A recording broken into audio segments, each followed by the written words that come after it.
Good evening, brothers, sisters, and gender norm resistors. It's time for some Pirates of the Geek Vortex with me, your host, Olav, and everybody else. And let's just jump right on into everything, shall we?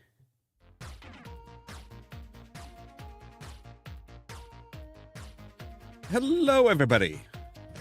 And everybody else. Damn, I'm insulted. Well, what am I supposed to do? Go through everybody's name? I mean, people are going to find out who you guys are. All right. So how's everybody been?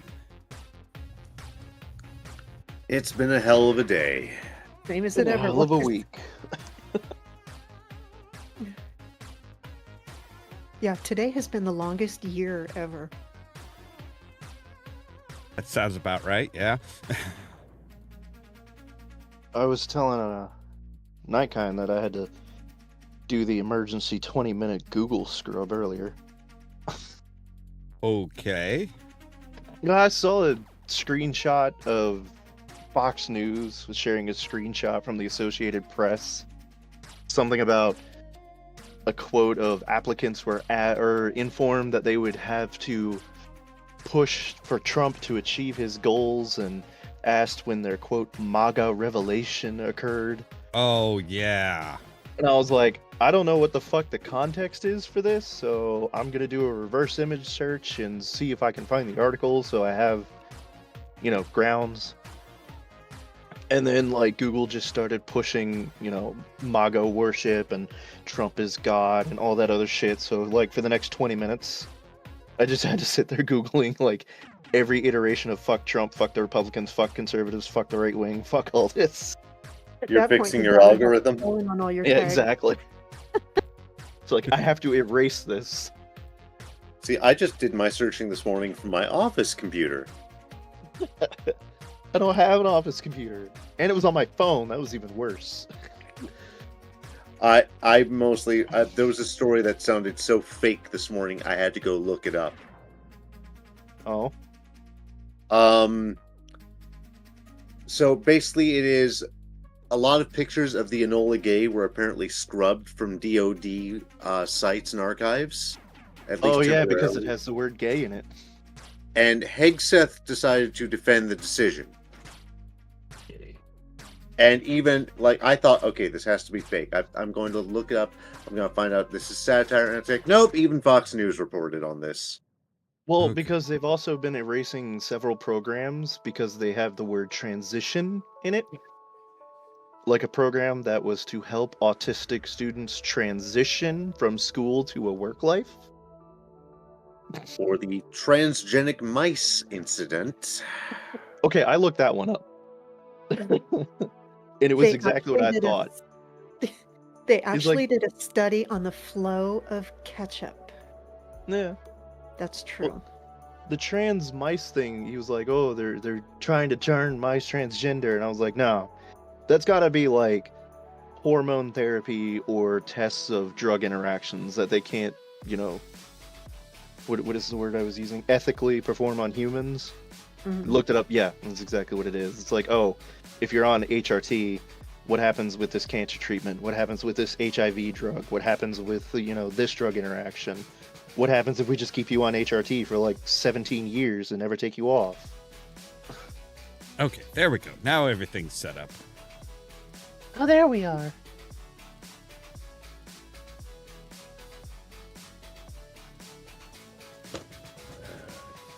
So, we want to get right to the topic. We can, yeah. I mean, anything to get away from the politics. All right, I just want to open up with, there was a thing I wished for as a kid, and we are talking tonight about things from science fiction and the like that we wish would actually come true. Yeah.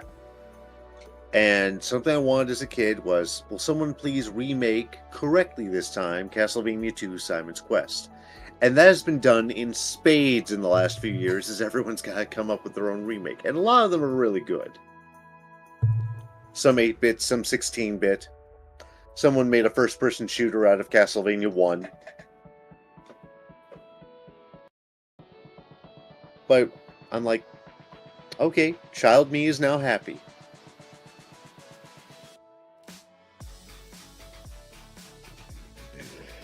I think I made a list. Of course you did. Well, because I have a habit of forgetting shit. Well, this is true. Oh, of course. I made the list, and then I went to go find it, and it's gone. What It's the on fuck? all the tabs you deleted. No, actually, I had originally sent it to my Telegram, because I have a saved message function, and of course it's not there. I'm just not on Telegram anymore, I'm gonna be honest. Oh, wait, I didn't put it in Telegram. I put it in Discord,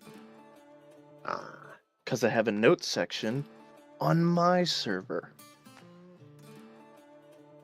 There it is. Yeah, and the first thing on both my list and Gas Giant's list was replicators. Mine would have been holodecks.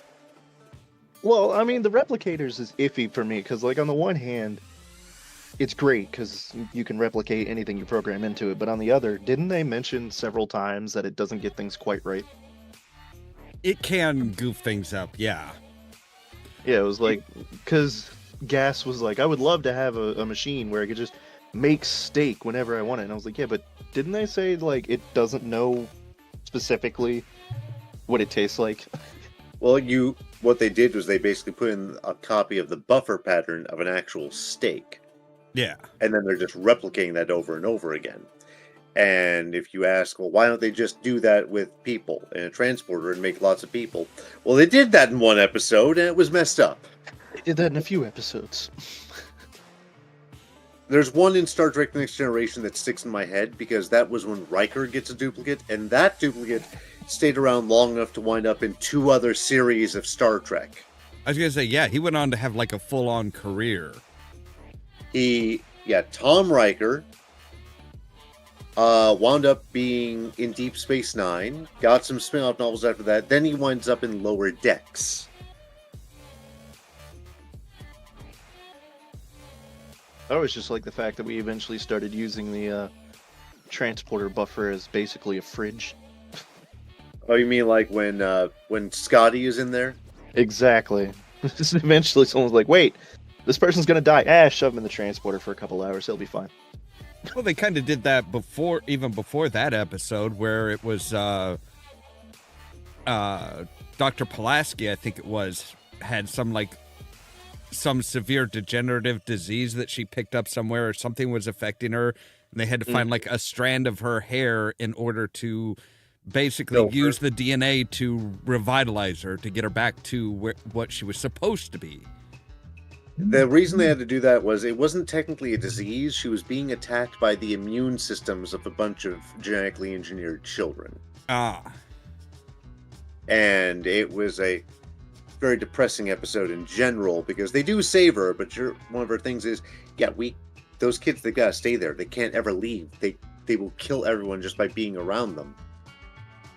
So if they were using her hair to extract DNA, the hair holds basically everything that you have ever done. Like, they can see if you've done drugs.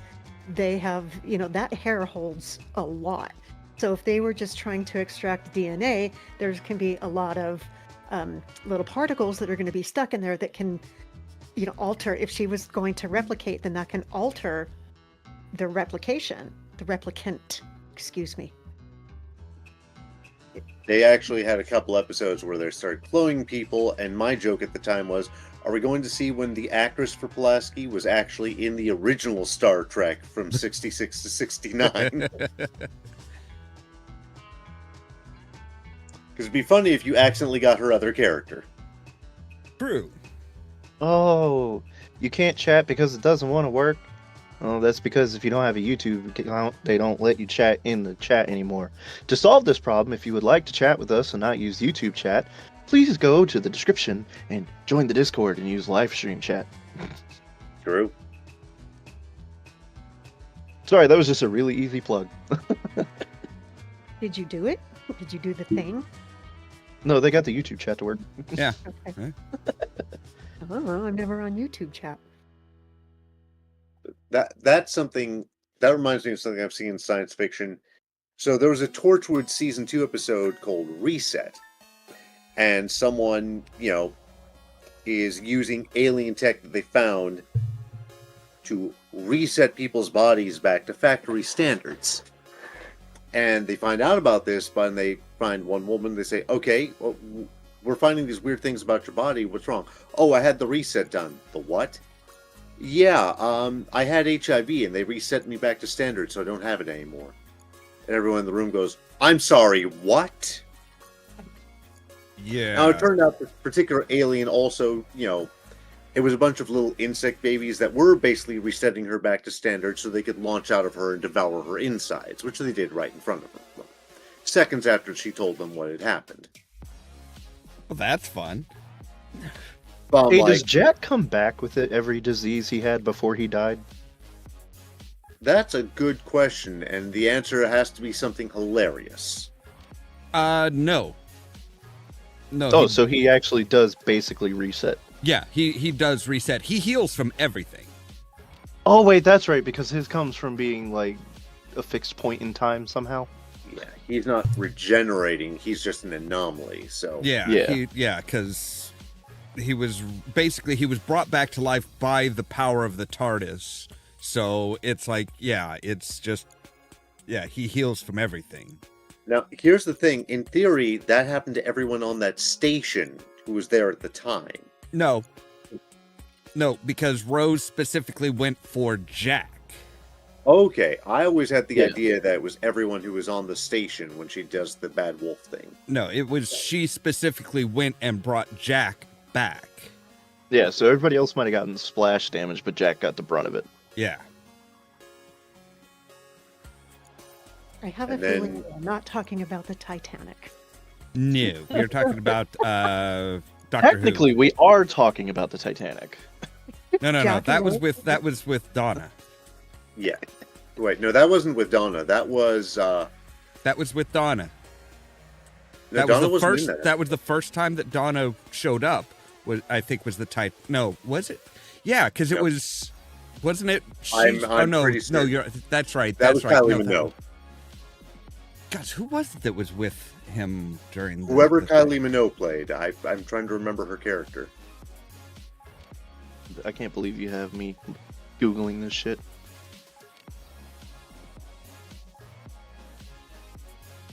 I don't think he actually had a companion at that point. He was still traveling alone. Companion, Right. Kylie Minogue, Astrid Peth. Yeah, because Oh. Martha had just said, "I'll see you later, mister." Right, and then the there's a Titanic mini crashed. episode with Peter Davison. Peter Davison says, "Doctor, remember put the shield back up." He doesn't, and the Titanic crashes through the TARDIS interior. Yeah. I can't believe I remembered all that. You mean they That had definitely Kylie Minogue brings and they me- didn't actually take the joke to have her meet Kylie Minogue? Since she apparently does exist in the Doctor Who universe.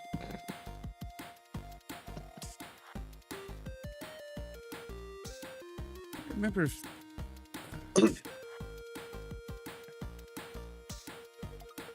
I mean, we saw Peter Capaldi's Doctor have his Docception, so...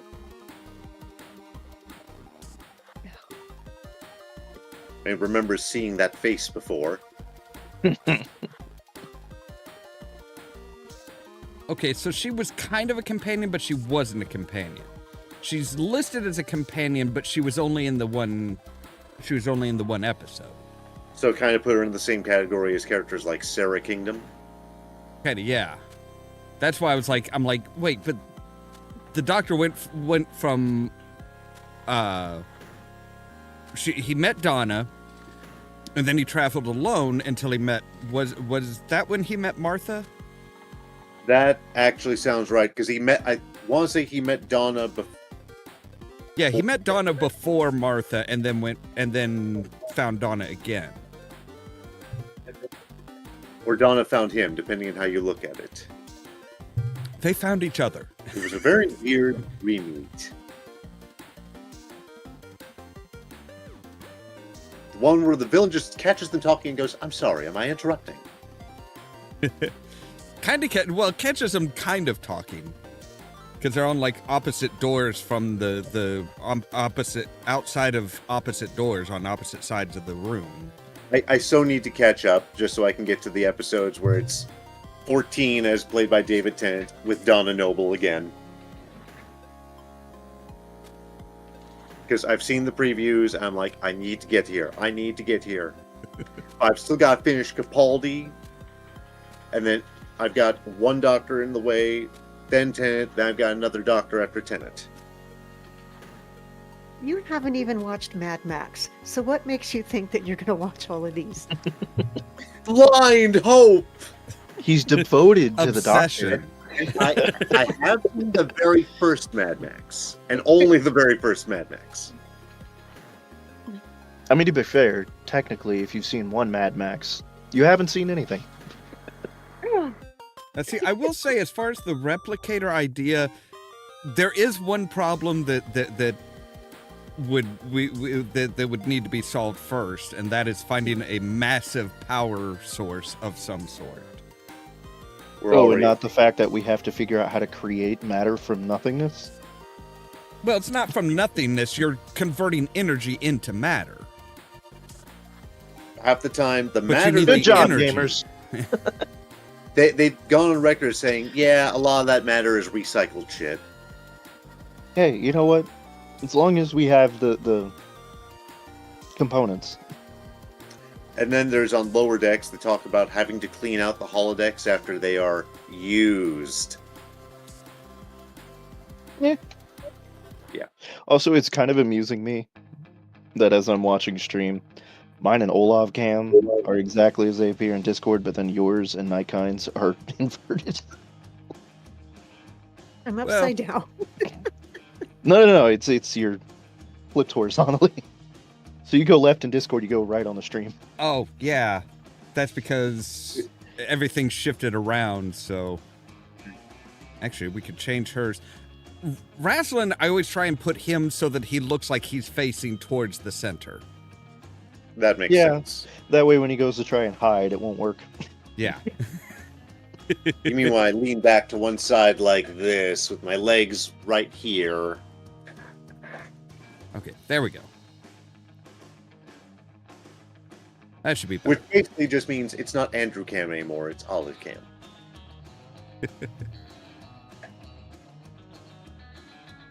I hear no objections from her. So going off replicators, I also wonder, do we want replicants? I would say no. We kind of have a problem, like, getting everybody jobs now. We don't really need to add more people to the world. Well, that and we have the crapshoot of, do we get a Rachel or do we get a baddie? Yeah. To be fair, Batty was put under weird circumstances, so... Okay, I can guarantee you, if you put Batty in this current climate, this world, what he did in the movie is going to be like the least of his work. I'm willing to chance it in this particular timeline. Actually, I'm- replicants would be, I think that they would be good. Oh. There's gamers. Like, who's that? I mean, I was just sitting there like at dinner and we were discussing this and I was like, should I feel bad that I kind of want Rachel? Okay, so now we can change that so that now we have it so that he's actually there. That's amazing. Now I'm no longer a chair. Yes, you're in I've front of the chair. upgraded. Do that. Well, I figure if we're going to do the portrait type thing, we got to have the No, it's empty cool. background. No, I like it. It's very inventive. I like it a lot, actually. Yeah, I mean, that way we're not just staring at a I black have a hole. question. Did you put me on the Orville Bridge? That's what. Yes. That's what it looks like. Yes, I that's thought what it is. so. It's a picture of, it's a picture of the empty Orville Bridge. That's awesome. I love it. That's so cool. Gamer, are you actually supposed to be on screen or is it just your little avatar? No, I don't have a webcam for my PC yet. I'm Okay. I'm behind in the times. I was about to say, I don't think we've ever had him on cam. No, I plan to get a webcam at some point, probably after I move. So I move in Then 2 again- weeks. I No, move we in 2 didn't. weeks. I'm moving to an actual house as opposed to an apartment complex. Wait, Yay! it's still 2 weeks Yeah. out? Yeah. I thought it was 2 weeks last week. No, I thought may you have said- miscalculated. No, yeah, it's, so I was gonna say, I'm I, like- I move out. Wait, I you told moved us out on last the- week you weren't there because you were packing because you were moving in 2 weeks. I'm It's still been a week packing, and it's dude, I still got 2 so- weeks. I'm like, I got Hey, look, so... look. He may be a geek. We never said math was his strong suit. true. Oh no, math is not my strong point. I have a learning disability in math. No, I have a lot to pack. I move on the 24th. Okay. Yeah.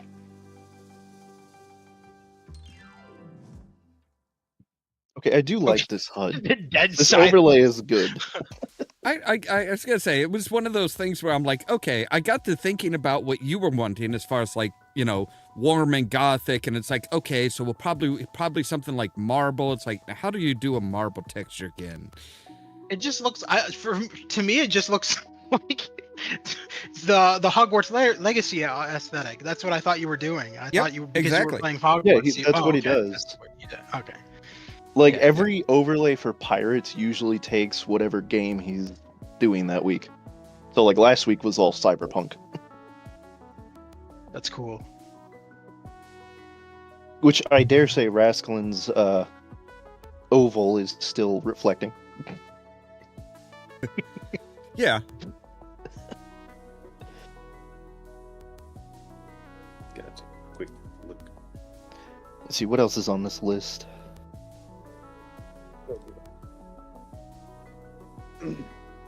Would I sound too evil if I just straight up say I want a phylactery? Yes. I yes. Nothing good comes from those. I was sitting there like, I want Digistruct technology and the new use stations from Borderlands and save points and extra lives and a phylactery. I was like, fuck, I am the Lich. Mhm.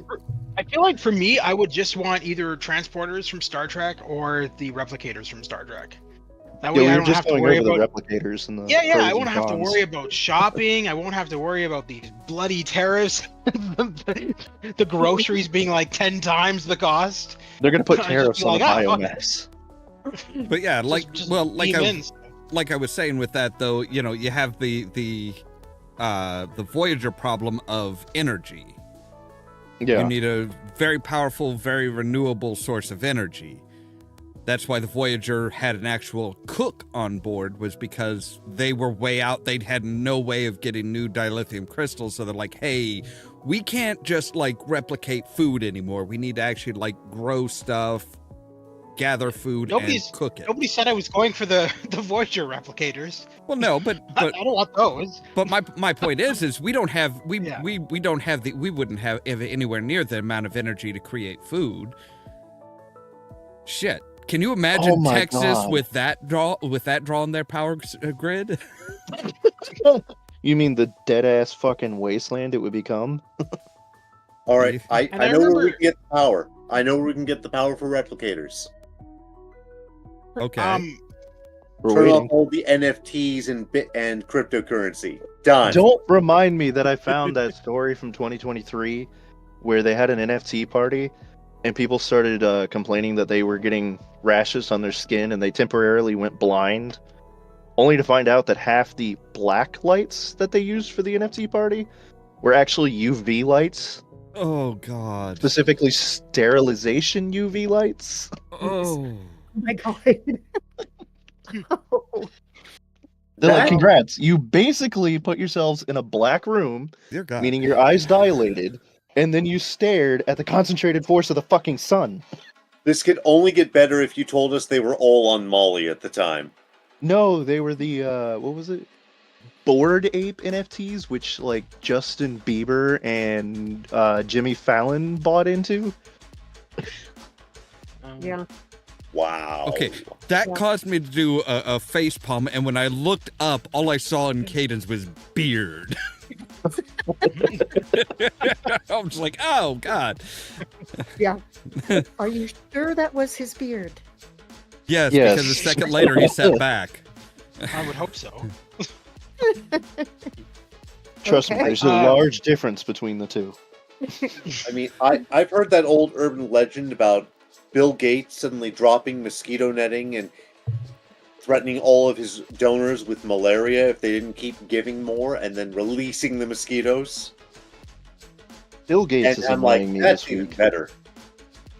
Yeah, that's So that movie that I've been trying to fucking get the audio working on for a past week, finally got it done. Now it's annoying me that the genius character, it keeps getting specifically compared to Bill Gates. They're like, he's a genius. He must be Bill Gates. It's like, Bill Gates is not a fucking scientist. Okay, what movie is it? It's a 2002 asylum film called The Surge, Okay. I or was The gonna say, Source, or okay. The Secret Craft. Good gods, how many titles does it have? 3. And each one has a different tagline. I was gonna say, you've been talking about this on the Discord, but I'm like, I don't remember you ever actually saying what the movie was. So I'm like, what is Well, this? that's because it's that paranoid shit where I'm like, if I say the movie, someone out there is gonna go and do it, and then I'm gonna be fucked.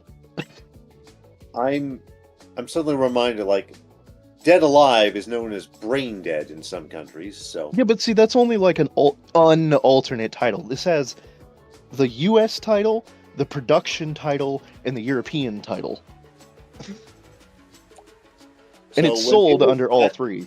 So When it was in production, initially, Doctor Who went as Torchwood. yeah, and then they decided, hey, let's just make that a different series. Yeah.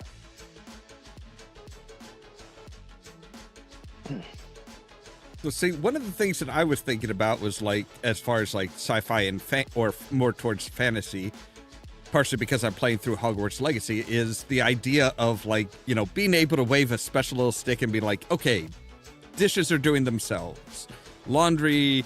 I mean, Yeah.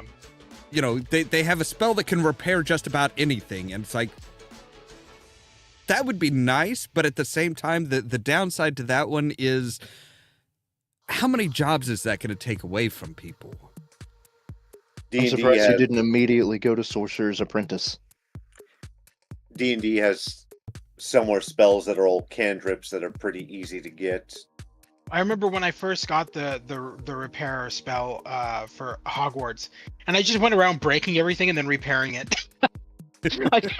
I just went crazy with it. I'm like, well, that's broken. Okay, now I'm repairing it. I'm like, This I is don't why know, none of I us should thought it was ever fun. have magic. Yes, I agree. I asked myself, Especially in my case. I asked myself from a Mage the Ascension perspective, what would my paradigm be? Who am I kidding? I would go full-on Carpathian Koldunist. Yeah.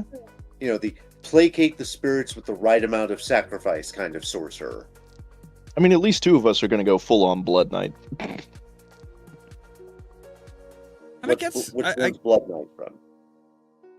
Oh no, Blood Knight's just a general term of someone who wants to do good and is pursuing a noble goal, but they do so by the slaughter of who the fuck cares.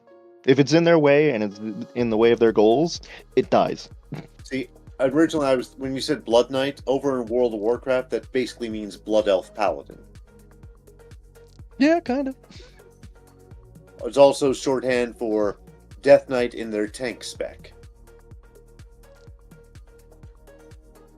so I guess the easier way of describing it would be murder hobo with an actual agenda. See, I tend to give Murder Hobo to the Clinton Boomer group. If you've seen them on Tumblr. The Murder Hobo party where the Bard and the Barbarian are dating.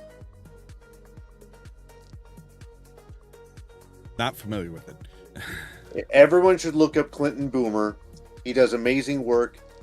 His book is basically called The Murder Hobos. They are a hilarious adventuring party consisting of... I can't do it justice. You want to look them up. Trust me. I had to describe Dungeons and Dragons Honor Among Thieves to someone the other night. The only murder hobo I remember hearing about, seeing, is that the movie Hobo with a Shotgun, but that was a Canadian film. Yes, it That is a one was- Canadian film. That Yeah. holds the distinction of being one of the very few films that has so much over-the-top blood and gore that I actually have to look away. Yeah, some of the deaths were really weird too. Like, I remember there's one where the one lead villain in it is wanting to kill off all the seniors, so he like takes them into like this arena with these go-karts, and he lays them down onto the ground, and then he has the 2 go-karts drive right into their heads and smash their head open. I'm like, what the fuck? Such a weird movie. Okay, look, putting someone in the manhole with the manhole as a collar with barbed wire around their neck attached to the bumper of a speeding car, that was fucking awesome. But then when I see Rutger Hauer chewing glass, Did you realize I'm like, who nope. that actor was? In the What, the manhole one in the cover? manhole? Yeah. Did you not realize who it was? It's been so long since I've seen it, I don't remember who was in Ricky the from manhole. Trailer Park Boys, Rob Wells. Oh, I don't give a shit about Trailer Park Boys. Oh, I was okay. more concerned about the dude putting him in the manhole, which is Stanley Tweedle from Lex. Speaking of So, bad Canadian sci-fi, a lot of the actors, a lot of the actors who were in it, all of them were, a lot of them were from the Trailer Park Boys. So the one who plays the hooker, that is with what's his name, the guy for what's his name from Blade Runner. if you are forgetting the name of Rutger Rutger Hauer, Hauer. Yeah. Anyway, so Rutger Hauer, that hooker that's with him, she's from Trailer Park Boys too. It's John Dunsworth's daughter. So a lot of the cast in that movie were from Trailer Park Boys, and the producers were from Trailer Park Boys as well. So it's a heavy Trailer Park Boys themed cast in that movie, but it was actually pretty cool. I didn't mind it. I liked the costumes and the setting and everything. I thought it was kind of unique. Especially those guys near the ending of the movie, all dressed in that crazy armor that are like going after everybody and killing them. demonic bikers for no fucking reason. Yeah. That movie just felt like Mad Max mixed with like acid or something. It was just kind of all over the place. And then I think we also another Canadian movie was Tire. I'm pretty sure Tire was one of our movies too, which is about that tire that explodes people. Yes, Oh, that yeah. was Canadian. Yeah. Wait, was So Oh, you're what is not it exactly doing Canadian cinema very much credit here. Oh, Canadian cinema is fucking insane. I mean, we have some good stuff, I think. I mean, Canada also makes some of the most batshit fucked up PSAs that you can ever imagine. Yes, can confirm. Oh god, I saw some. Oh of those. yeah, no, yeah, The absolutely. rape whistle is infamous. Yeah, the PSAs are just Not just that, but our workplace safety videos are pretty. Oh, especially your restaurant safety videos. They finally made a sequel to Yeah. that woman boiling herself alive. Oh, okay. It's the same shit, just with a guy this time. I'm missing Huh. out on a lot of movies. Like, Oh no, we've moved on from movies. These are the PSAs. yeah. These are like TV commercials that are like, hey, don't do stupid shit. oh, I've They done- hired Tromaville to do PSAs, basically. I mean, no, but that's what it sounds like. No, I think they actually did have Trauma cast on one of their PSAs. Oh, damn. I mean, I know there's one that was like it was like a workplace safety where the guy's going around, hey, don't do this, hey, don't do this, and okay, whose coffee cup is this? And all of a sudden, like a bunch of zombies break into the house that they're working on. I'm like, What does that have to do? what the That's fuck so is that? confusing. Yeah, I'm like, so don't leave plastic or styrofoam cups sitting around, or you're gonna be attacked by zombies. Or maybe do leave them around, because if you pick them up, the zombies attack. It was If you very see a confusing. strange object that doesn't belong here, don't touch it. You know what I remember? KFC had this VR game. That Yes. came out several years, and dude, it was so creepy. Like it felt like you were in like a Jigsaw fucking Saw movie, except instead of Jigsaw, it's fucking Colonel Sanders, and I'm like, what is going on here? He Well, here locks you in a room and everything. I'm like, what is this shit? Here It I just thought makes you me meant want I to love work you, for Colonel KFC. Sanders. It could only have been better if it was the Reba McEntire Colonel Oh Sanders. my god. No. Yeah. No. They beat the Reba McEntire Colonel Sanders before they ever cast Reba. Because before the horror game, they made the I Love You Colonel Sanders KFC dating simulator. Oh, I forgot that. I have it. I'll subject Why? you to Why? that torture one day. Why do you have Why? it? Because it was Yes. free. Oh, okay. I was thought like, you it's paid free, it it's creepy, before. and for some reason they made him extraordinarily, like, femme. I was like, Bishonen. why is the Colonel Bishonen? Yeah. Yeah, I In so the I've entire never game, actually, he talks to you like you're a fucking moron. I've never actually played the Jigsaw-ish one, but I've seen YouTubers play it. And I'm just like, what am I watching? What, like, it just seems so out of place. I don't know, and they claim that that's a workplace training video that's meant for staff to use in VR. I'm like, do, is the goal to make the staff feel like they're slaves and are going to be killed if they don't make the perfect chicken? I mean, why Because not? Wendy's basically told you that if you don't microwave the food right, that you'll get sucked into an alternate dimension. Okay. This is why I don't work in fast food. All right. Can we go back to things we want? The Wendy's training videos to actually be real? Yeah. Okay. When I was a kid, I remember watching D&D as a cartoon. Because of course I do. Now, for anyone who wanted to know which campaign world that took place in, it was technically Mystara, which got its own box set and setting stuff for AD&D 2nd Edition during the 90s. Because of course I know this. Of course. But damn near Remember that everything you've seen Tiamat in was the main media villain. since has usually been Forgotten Realms. The very first D&D movie is an exception, and the D&D arcade games were in Mystara. But things like Baldur's Gate 3, Honor Among Thieves, these are all Forgotten Realms. I have a question for you. Since you used to watch that cartoon, I never used to watch it. Would you say, being a D&D fanatic, that it was accurate to D&D, or? It was paint by numbers stats accurate, but it wasn't. Oh. It did Yeah, not 'cause- portray. Did it portray the setting accurately? Yes. Okay. Did it portray what goes on in a typical session accurately? Yeah, because like I said, Tiamat was the main villain, so she appeared every couple episodes. And I was like, this party would be dead by right now. Especially a low-level party, which we presume they were. Yeah. I mean, yeah, when you're 4 well- episodes in, how the hell high could you be? Well, So- because they were playing pre-made characters. True. Okay, we'll give them that. But one of the things I wanted as a kid was I want the other D&D settings used in this way. Dragonlance eventually did get some straight-to-video animated movies. But Dark Sun, that could have seen a lot more than it did. Ditto for Spelljammer. Planescape got a wonderful game called Torment. I actually those have of that you game that- still. It is a great game. Yeah, it is. I have Planescape Torment. I have it on disc for my PC. Indeed. There were other settings and mini settings like Karatur and Al-Qadim both take place within Forgotten Realms.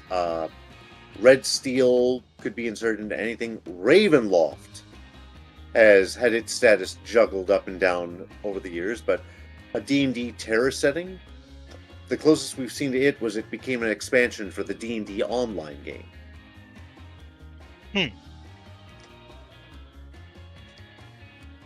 Other settings. Greyhawk. It was the default AD&D setting back when AD&D and D&D were going on at the same time. I'm just gonna I feel put like I'm like forgetting a setting into Birthright. Birthright would have been an interesting one. It was a low magic setting, but it's ruled by people who have effectively god blood in their veins. Dark Sun would have been, I think, my favorite to do a cartoon out of, though, just because it's the post-apocalyptic D&D setting.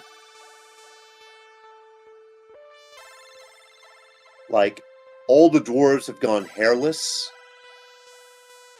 All the halflings have gone cannibal. Most of the area is desert. Metal is incredibly rare, as is water. Magic destroys the environment, so people have also developed psychic powers as opposed to magic. All the gnomes and kobolds and goblins are dead. All the elves suddenly shot up to being 7 feet tall and hate having mounts. Well, that's understandable. Yeah. I have a giant bookshelf that some of you have seen photographs of that I'm like, so many of these old settings could stand to be brought back in some alternative media form.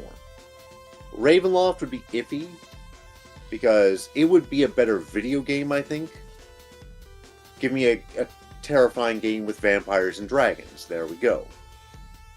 But Dark Sun, give me an animated series of that. We have a Borderlands movie that was actually done correctly. Speaking of the Borderlands Netflix series, did you guys hear that Macaulay Culkin has been cast for season 2? Huh. Of what? Borderlands. The Borderlands series. There's a series? I was going to say, yeah, there's a series. I thought there was a series. It's either that or it's the second movie. I don't know what it is. Why are we making a second movie? Let it die. I don't know, but apparently he's been cast as Handsome Jack or something like that. I think he's supposed to be Handsome Jack. Eberron. Eberron would make a great animated series. It was released shortly into the 3rd edition era. No. Sorry. I need a minute to process that. They fucking what now? Okay, first off, I'm just going to post my unedited list into the live stream chat. Make fun of it as you will. Now I have yet another thing to Google that I'm going to regret. Oh no, for Fallout. Okay. Oh, it's Fallout. I thought it was Borderlands. Okay, never mind. Right. Is he playing a ghoul? That's all I want to know. I'm like, wait a second. He's so funny. It'd be so funny if he's just playing Kevin McAllister, lost in Fallout. The only details on Culkin's role is that he's playing a, quote, crazy genius type character. He's playing Kevin McAllister. Someone's acting if he's playing Arcade Ganon. Oh my god. I'm trying to think of who that would fit in the I could see him as Arcade. I don't know who else he could possibly be. I would imagine that probably an original character, because they don't really like to dive into pre-existing characters. I think regardless he'll be good, because I know for a fact, because he has said in interviews that he's a hardcore gamer, so he probably knows the franchise pretty well. Yeah. And it's always good to have an actor involved in a series who understands the character and knows the character, having played the games. Cough, Henry Cavill, cough. Right? Okay. Oh, I was so pissed when he was fucking let go as The Witcher. I think it's more like he walked, but... No, yeah, he walked, but... No, well, he walked because he didn't like the direction they were going with the series. Yeah, that's it. Well, that and also it was... there was a time... There was a split in his time as far as, well, you know, he could either still be in The Witcher, or he could do full-time and dedicate himself to Superman. And he chose Superman. And then they rebooted the entire universe and got rid of his Superman. Superman happened before The Witcher. No, but they were supposed to continue on. He was supposed to continue being in the Superman movies. Didn't they recast that movie, though? Yes, after he quit The Witcher. He quit Oh, The that's a big Witcher fuck. to keep doing Superman, and then they canceled big- all the DCEU, and we're like, nope, we're restarting fresh with James Gunn. That's a big And then, fuck of you to course, him. Henry went, wait, there is another game. Indeed, he did. I am so looking forward to seeing him in that. Sorry, in what? World of Warhammer Warcraft. 40k. Oh, yeah. Oh, right, that's right. He did do Warhammer. Yeah, he's talking Doing World of Warhammer. Warcraft too now. Oh, it is? I mean, It's I know one of he them. played Warcraft. Either Actually- one, it'd be great. I actually watched. I guess he's got a YouTube channel because I remember stumbling across him doing a live stream of some games one time, and I'm like, this is so surreal. I was just watching him play. It reminds me of Michael's actor from GTA 5, Grand Theft Auto 5, and he just live streams Grand Theft Auto online all the time, and I'm like, this is so weird. It's like he's playing himself in a game, and he's like going around killing people in a virtual world. I'm like, all right, this is different. GTA-ception? Okay. Inception, yeah, totally. It's always interesting because people like Henry Cavill or Vin Diesel, everybody's like, oh yeah, they're big burly jocks and fuck the nerds, and it's like, no, they are They're huge nerds. Oh my god. Huge Oh nerds. my god. I think they are big Oh, yeah. men because they are nerds. They probably looked at a Boris Vallejo painting and said, I want to be that guy. Well, Vin has said he was the skinny kid with the fro in high school, and he was the forever DM for all of his friends, and then he grew up and was like, I want to do some workout. And with Cavill, the thought is Cavill is going to play someone like a commissar of the Imperial Guard in 40k. I kind of would have had him pegged as an ultramarine, maybe playing Captain Titus or something. I swear he's going to come out of nowhere, scare the shit out of us all, and play a Chaos Marine. Can we cast an actual human skeleton for the Emperor? Only if he has the speaking spell from TTS. He has to. They have to get the cast of TTS. Oh god, that was what cemented Magnus as my favorite 40k character. The other thing know I what? remember is that Vin Diesel had his own video game company back in the. I don't even know if it's still around, but it was Tygon Studios. No, Tygon sank after the third Riddick game. Yeah, he wrote and directed all those Riddick games and then Yeah. starred in them. And He also they were is responsible for the Riddick scripts.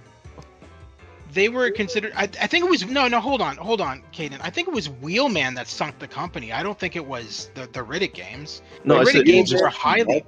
I just the said Riddick games after were the high- third one. I don't think it was the third one that actually sank it. Oh, okay, yeah. I was gonna say that those Riddick games were highly successful.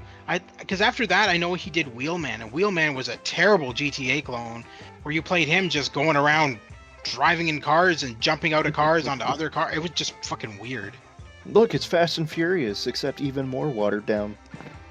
basically. Some days you just have to ask what sank a brand. Do you know what sank TSR? You know what the final nail in the coffin was? I do not.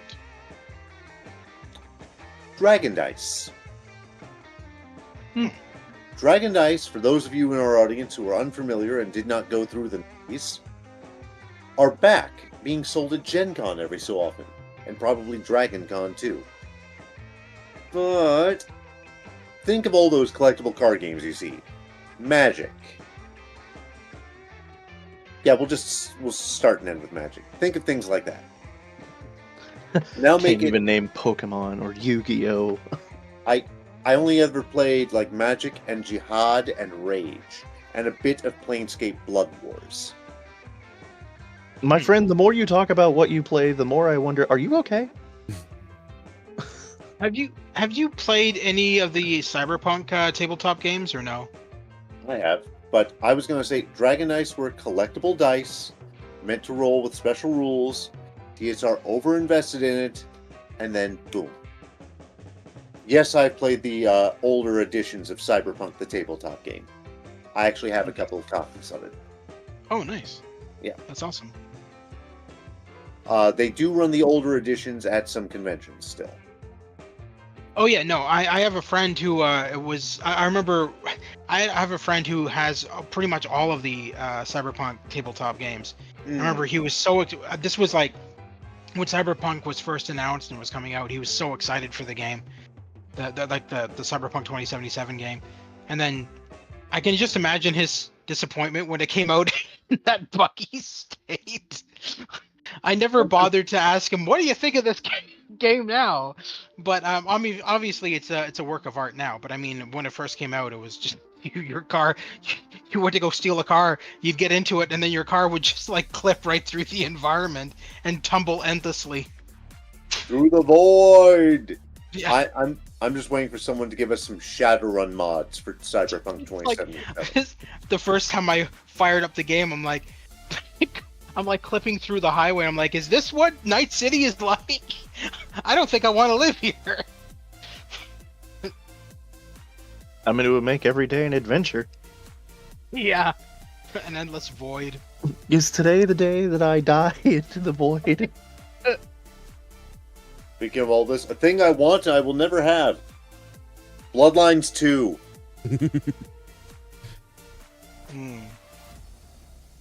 They will switch studios again. You know it.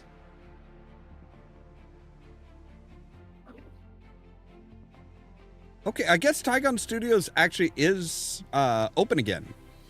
It was reactivated in September 2013. Why? I mean, I mean, why? No, your first question was correct. Why? I know. What have they worked on since 2013? In 2013, September 20th, 2013, was Riddick, the Merc Files. They apparently are in the process of working on Barca BC, which was originally supposed to be an MMORPG, but later changed to a third-person real-time strategy involving the Punic Wars of Hannibal Barca against Rome. Huh. That's a thing. I guess. Well, that one's saying it's in development. It was started development in 2006 as an MMORPG, but then it was later changed. But they don't say when it was changed. But yeah, I don't feel like that company's. I feel like that I don't know, because there hasn't been any word from Tygon in years. I mean, they haven't made a game since like the PS3. Well, I mean, then again, look at Fable. We didn't get word from Lionshead after they went under, and suddenly they're back. That's because Peter Molyneux was a weirdo. That guy is so strange. Remember Project Natal? And then everybody said, when he unveiled it, he's like, yeah, this just looks wrong. You're like flirting with a kid in this VR thing that you're making. Like, what are you doing, sir? You're like interacting with this 6-year-old boy. I'm like, this is pedophile simulator. And he's like, oh my God, you're right. And then he just canceled it. I'm like, did you not think that through when you were in the design process? That grown men would be interacting with a child? Weirdo. I'm gonna hold any and all jokes that I may have because they are totally inappropriate.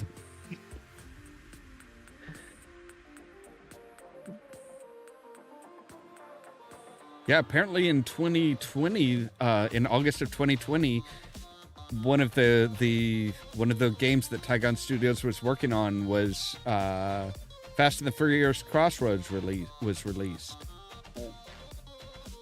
Oh, they did that one. Yeah, that was on co-developed. That tone of voice says everything. Oh yeah, I never played it. I just heard it sucked ass. I mean, it's one of those games that you can't even buy on the PlayStation Store anymore because Sony removed it. That's how good it was. They literally shut it. So Sony does that sometimes. So here's something interesting. So, I want to say like 2 weeks ago, I was on Sony Store with my friends, and we came across a game called Anime Life Simulator, and we're like, what the fuck is this? So we look at the screenshots, and it's literally Animal Crossing. I'm not even joking. I'll share the screenshots in the group on Discord. But it's literally, they stole all of the gameplay from Animal Crossing. They didn't even attempt to tweak the graphics. It's literally stolen Animal Crossing, renamed, and then released on PlayStation. And apparently a YouTuber covered it and said, "Look at this, guys! This random shovelware indie game developer has stolen all of Animal Crossing, specifically Animal Crossing New Horizons, and renamed it and is putting it on PlayStation." And I guess as soon as he released that video, Nintendo took notice. And Nintendo basically said to Sony, "Get that off your store right now, or we will sue your ass." And remember, So- we're Nintendo. Yeah, so it's gone now. But I kept the screenshots before it was taken down, and I'm like, dude, this is so Animal Crossing. Like, I mean, it's. I mean, to be I'll fair, share the screenshots. An actual It's animal ridiculous. or an actual anime life simulator would suck because you'd either have blue hair and be the protagonist, have dead parents and be the protagonist, or be the protagonist and be dead. I don't even understand. Like, if you're gonna rename a total Animal Crossing clone, I don't know if Anime Life Simulator would be the name I would choose for it. What Just seems they kind of did out of this place. They did the anime because it's close to animal, but then they can't call it crossing because then it would be obvious. So it's a life simulator. All right, Okay. so I'll. That Make and the enemy convincing yours, people to Electra. spy. Convincing people to buy. So give it some name that a whole bunch of people in certain areas of the world are absolutely going to be like, hey, that sounds great. I'll buy it. And yeah. And also algorithms. Back here. I'm gonna. So Anime have is a any of you, huge tag, simulator is a huge tag, and life is kind of So- a tag. before I share these, have any of you played Animal Crossing New Horizons? Like, you know what the gameplay looks like or anything? No, I I mean, I kind of keep up with it. I keep up with So, shit like okay, that. I so- just haven't played it. Okay, so Kaden, you know what the game looks like. That's all I need to know. You know what Yeah. the game looks.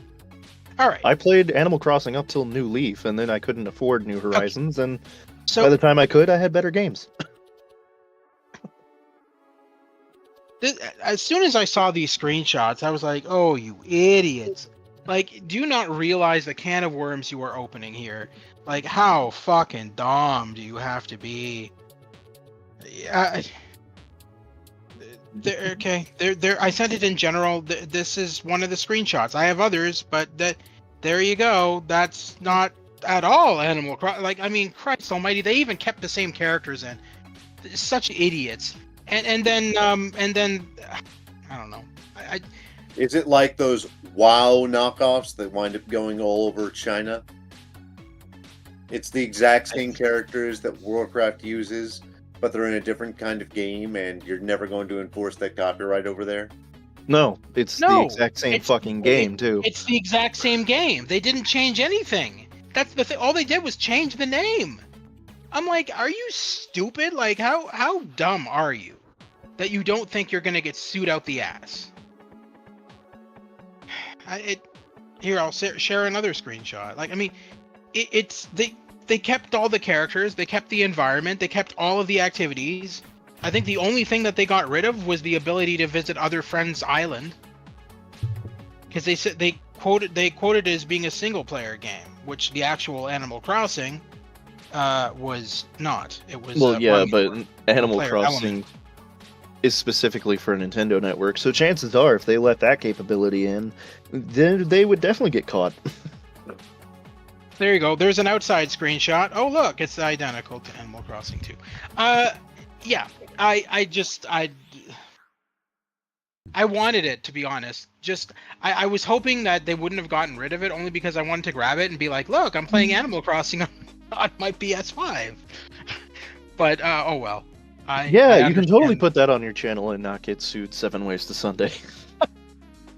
I didn't say I was going to stream it. Hey, I'm see, not a it's- masochist. I don't think he would get sued for it because one, not my it's game. not Animal Crossing, That's true. and two, he didn't make the game. Exactly. He would get a shit ton of copyright claims. So. I doubt it. No, Yeah, I don't think Nintendo's so. infamous for it. Yeah, but they've learned their lesson, I think, with the fact that at least here in the US, Let's Plays and stuff like that, especially if you do commentary, are covered by fair use. Yeah. All the decisions you make are unique to yours. The commentary that you're adding is yours. You have transformed it from just the game to your experience in the game. I've had to fight for that one a few times. And it's like, no. Nope. See, at least you're smart enough to fight. Some people just accept and kind of roll over and accept it. I'm not one of them either. I usually fight it. But I've never had really any issues where I've gotten like stupid little copyright strikes on like specific like as an example, when I played the Terminator game, they had the music from the movies, and so obviously it was going to get a strike. And it's like whatever. I mean, like I'm not monetized yet, so it doesn't really affect me. Yeah, that's why I cut the music out of Hogwarts Legacy, because I'm like, nope, not even gonna risk it. Oh yeah, no, you don't have to. So you don't have to worry about that for that game, because a lot of that music in that game is actually not from the movies. It's a lot of it music. is, but there is some music. Yeah. Just at the beginning of the game, they play the Harry Potter theme, right at the intro, and then after that, that's it. Nope. In Hogsmeade in winter, there is a song that is from the movies that they play. Okay. People have gotten copyright strikes for it.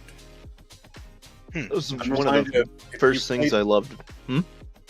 If you played Old Republic Online, when people streamed that, they did, because the original Star Wars theme plays at the beginning of each campaign, and several major patches, they do have to mute themselves for that. Speaking of Hogwarts, so you guys, I'm sure heard about this new Netflix series, Harry Potter Netflix series that's coming out.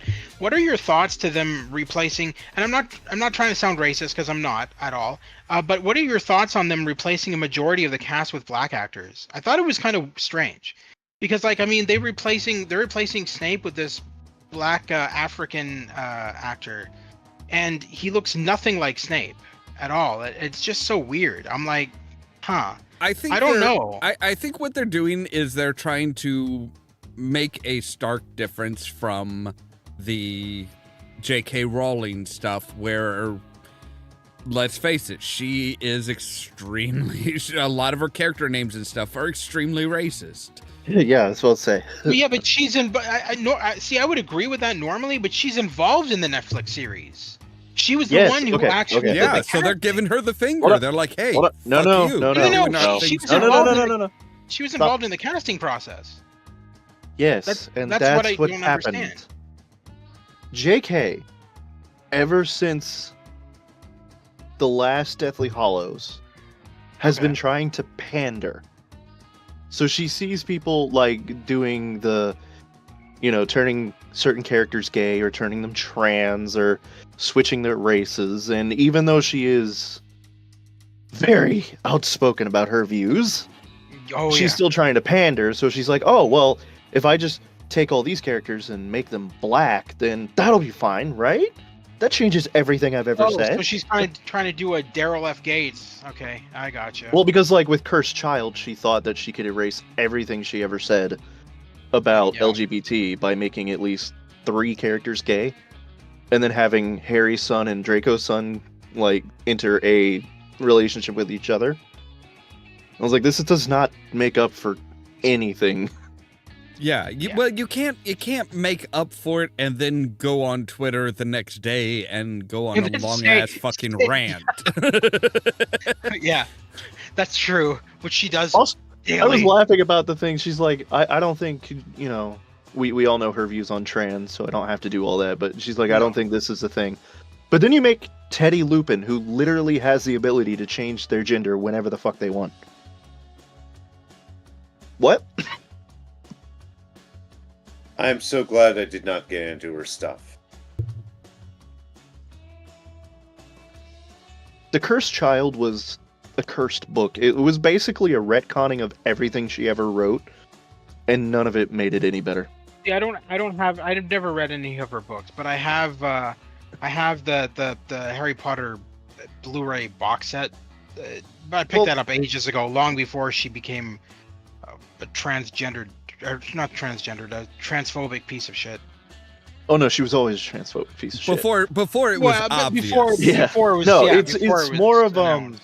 Okay, so like one of the things, you know, it's a geek rule. If you set down hard and fast rules in your universe, and then you make the entire universe on those rules, you can't go back and retcon them without it making any sense. Yeah. And like one of the things she established was that she has time turners, which allow you to go back in time to a certain point. And she's like, okay, this is a hard and fast rule. No time turner will go past maybe a couple days at max. You can't go past that. Time will not allow it. If you do, the magic, you know, fucks up and you end up lost in time. And then comes Cursed Child, and surprise, surprise, turns out Hermione's time turner, which was given to her by Dumbledore, was the special time turner. It's the only one in existence that can go as far back in time as you want. You could go back and kill Hitler.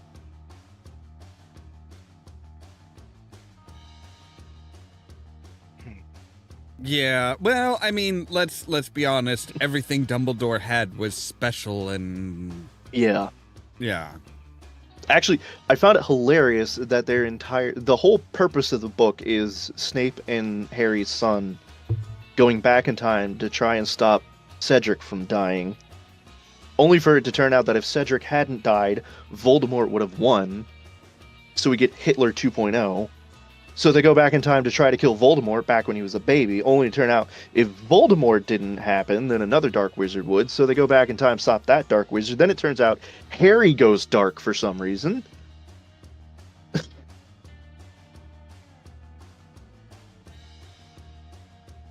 Well, I mean, Harry going dark wouldn't be too big of a surprise without Voldemort. I mean, How would have would been he go raised dark as a without spoiled. He would have been Voldemort? raised as a spoiled little brat.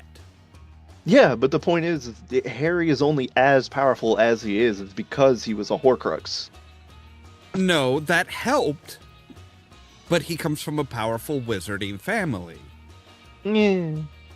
I mean, one of the things that they don't explicitly say that is actually canon is in the one book where the defense teacher's like, oh, here, I'll fix your broken bone, and like removed all the bones from his arm. The Skelegro that they use, that's his family. His family makes that. His family, one of his ancestors invented that. Well, yeah, but she also made him the descendant of the brothers who tamed death, so at this point nothing surprises me. Yeah. What I found funny is when she came out with all those statements on her Twitter, all of these people were like, "Oh, I'm going to destroy everything I ever bought related to Harry Potter." And I'm thinking like, okay, you know what? I may not agree with her statements, but I'm not going to go and destroy things that I spent money on. Well, I've never That's understood crazy. That's don't crazy. destroy what you already have. She already has the money. Yeah, it's Yeah, like Don't support Right. anything else. Like, yeah, exactly. And so they were like telling me, "Oh, you should snap your Hogwarts Legacy disc in half." I'm like, no, I'm good, thanks. I mean, I'm still gonna support the trans community. I'm not gonna destroy friggin' discs just to support the trans community. It was said best in a Tumblr post where they're like, okay, when you get the literary fandom, you get the two extreme ends, which is the Yeah. J.K. Rowling and the Stephanie Meyer. And like on the Stephanie Meyer side, she wrote a bad book. Everything about it sucked. You know, the whole universe was shit. But it had good ideas, so the fandom has taken it, embraced Stephanie, and been like, look, you gave us something good. Like, the product itself was shit, but you gave us some good ideas. We're gonna take these that we like and run with it, and you can join us if you like. Well, that's And on the other end, you have JK, which is, you gave us a great universe that we love, and then you turned out to be a piece of shit, so fuck Yeah. you. You get out of your own fandom. We're gonna go over here and play with our toys. Yeah, which is why, like, which is why Hogwarts Legacy. I remember after So she was originally supposed to be more heavily involved, and then after she did all that, I remember that Warner Brothers and I can't remember the company that made Hogwarts Legacy. It wasn't Warner Brothers. It was Portkey. Yeah, Portkey Games. They literally posted on their Twitter, and I remember reading it. We are not having J.K. Rowling involved in in the game at all. The only mention is going to be Hogwarts Castle. That's it. We're not going to mention any of the characters because we're setting it 100 years before, so that she has very little involvement. Oh yeah, they went crazy, right down to the point where there's a hidden portrait in the school of her burning at the cross, and they literally put her in the game burning on a cross. I thought that was kind of funny. No, they really went against her with that game. I mean, they put trans characters in the game. Yeah. You had the option of making a trans character in the game too, and and that was totally against her wishes. Obviously, she was livid at that. I remember, and they're like, "Well, sucks to be you, I guess. You brought this on yourself." Okay, going back to the topic, because there's one person we haven't really heard from, and that's Nightkind. Yes. Apologies. You guys are talking fantasy that I've never fell into the Hogwarts thing. No, that's fine. I didn't either. No, that's fine. So no, for as far as the topic for night, as far as like sci-fi and fantasy stuff that we don't have, but you would like to see, what would you say? Mm-hmm. Brainstorm. And I'm probably talking about movies where all y'all weren't even born yet. It sounds familiar. I just don't remember it. Christopher Walken and Natalie Wood, and their corporation is trying. They have the technology to replicate your feelings and the last thing you saw and the emotion that you had with it. And I mean, that all goes like massively awry, because why would you want to keep feeling these feelings over and over? And why would you put them into somebody else? Because they can do this with the technology that they're, playing with.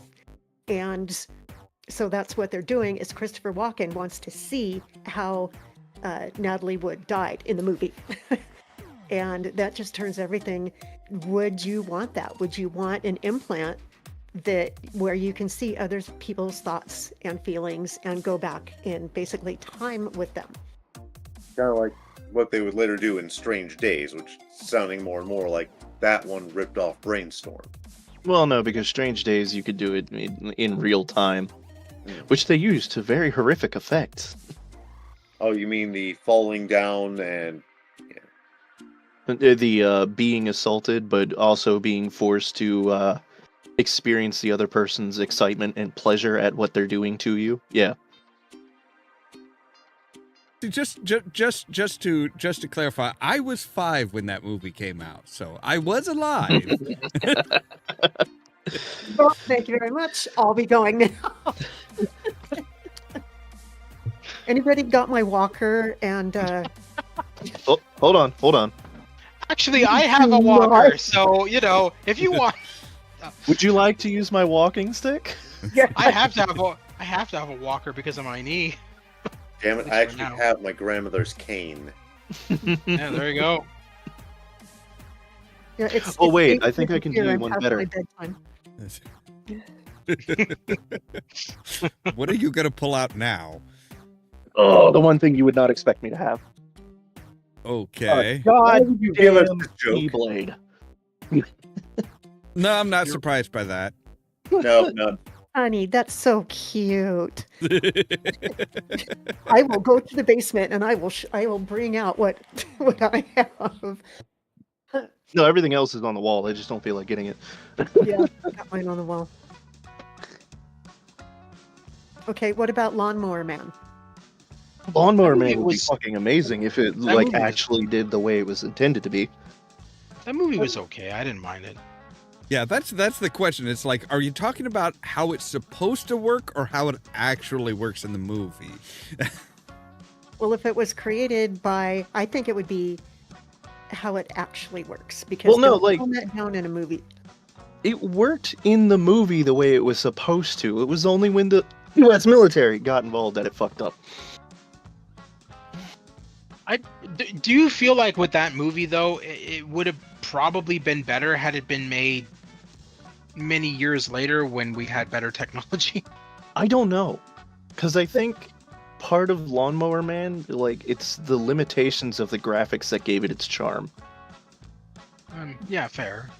But isn't that what we're talking about? Is what do you want in a science fiction movie to work in real life? Reality, yeah.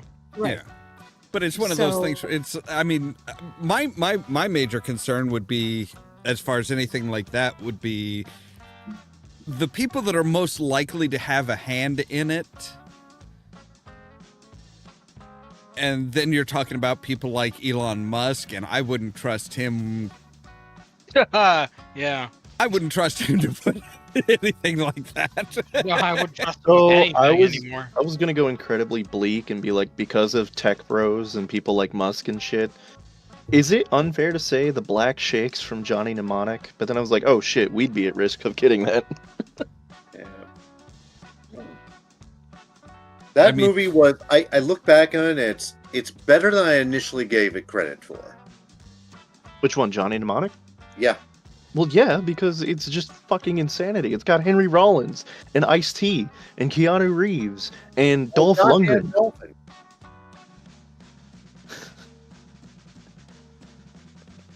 Okay, what about everybody's favorite, Tron? But do Don't we you fight wanna- for the users? Don't you No. want to be in a video game? No, Oh I god, just want, the I just want the light fight. digitalization scene when Flynn winds up in that world when they're turns him into a grid, that gave me nightmares as a kid. See, I'm pretty sure that gives Jeff Bridges nightmares now, because for Tron Legacy, they basically had to do that. They basically that's did the- that. They scanned him in order to make the younger version of his character. that's the thing. I've never seen the original Tron movie. I've only seen the. Oh, we the- got somebody. I've only seen the recent one. Recent. I mean, No, we are not having any goddamn clues. If we start Tron and I get one fucking program that says, am I to create the perfect system? I am stabbing it. With this fork.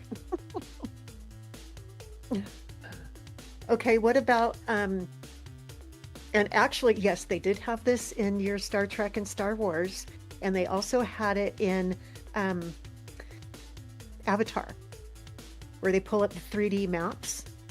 I think we need that. Do I Actual only- holograph technology? Yes. I think that, that, we that need, would be cool. yeah. I could see that being very beneficial. But see, you asked if do we want to be in a video game. And for that, I'm going back to Canadian media and saying that because of Reboot, I can officially say, fuck no. Yeah, I don't know. I don't know about, like, you know, being in a video game or something like that. Like, that's, yeah. Sword Art Online has given us a cautionary.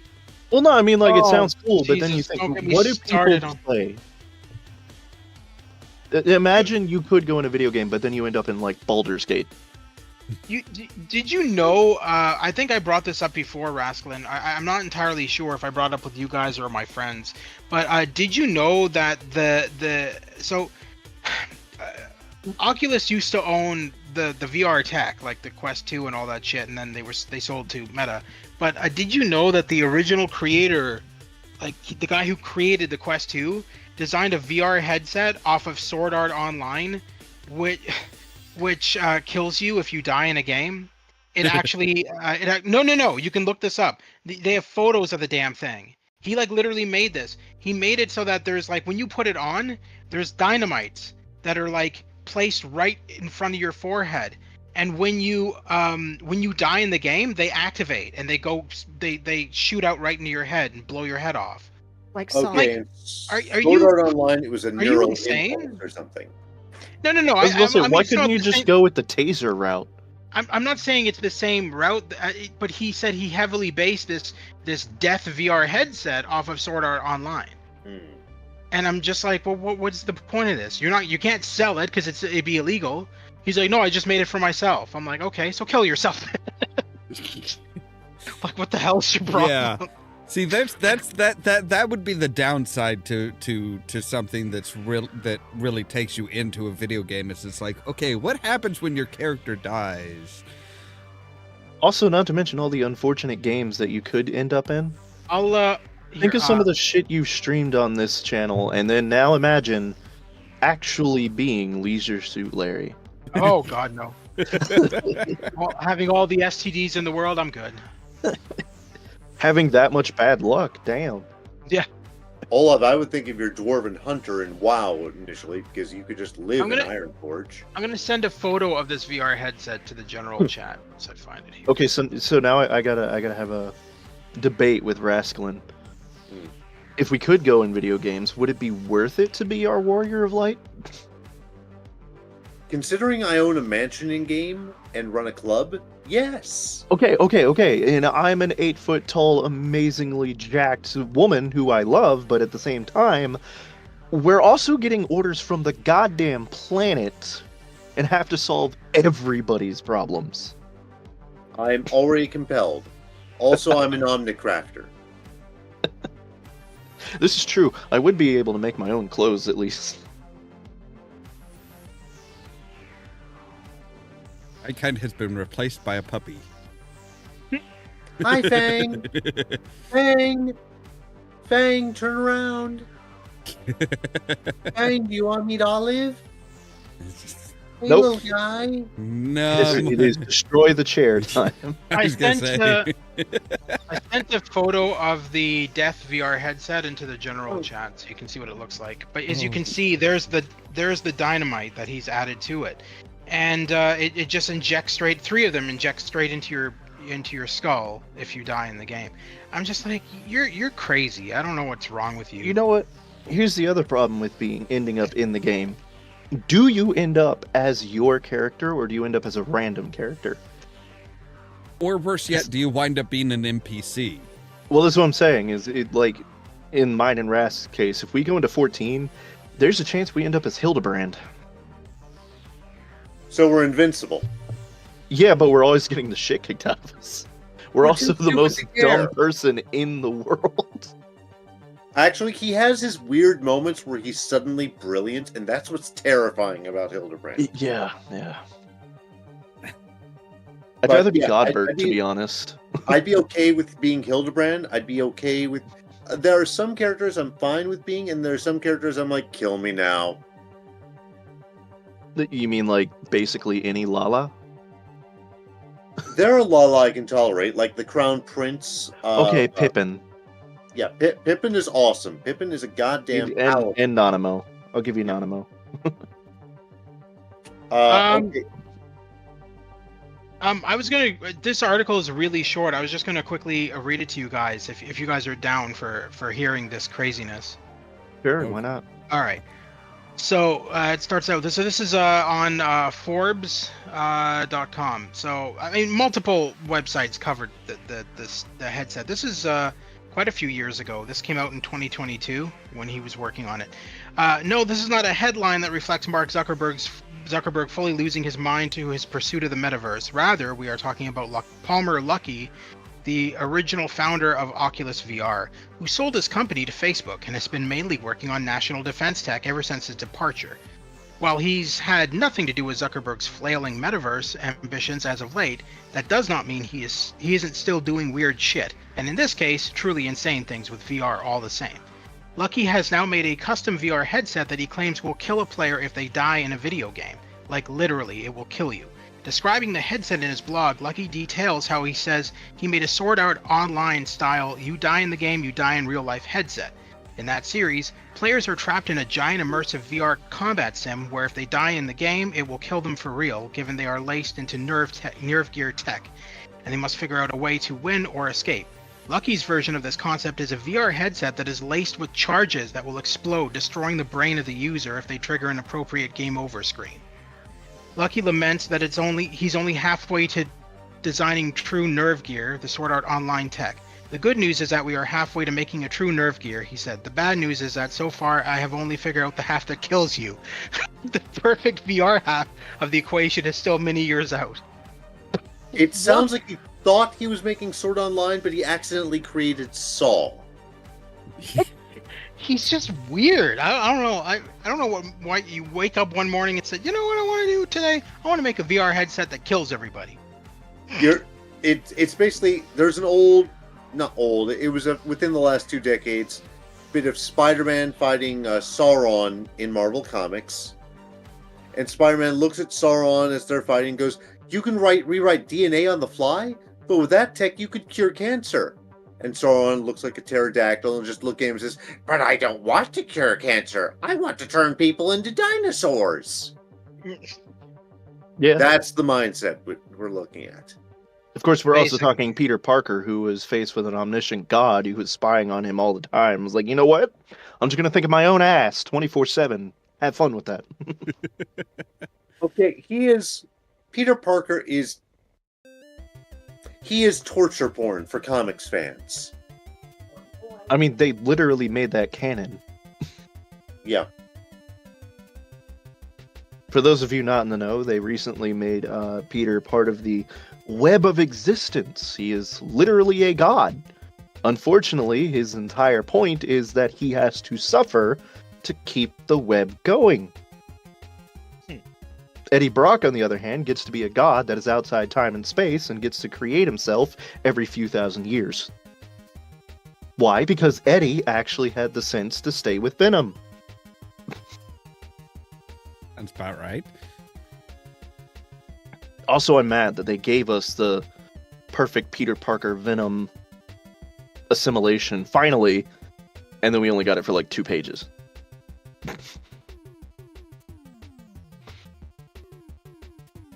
There was a comic where Peter Parker is going around New York, post-apocalyptic.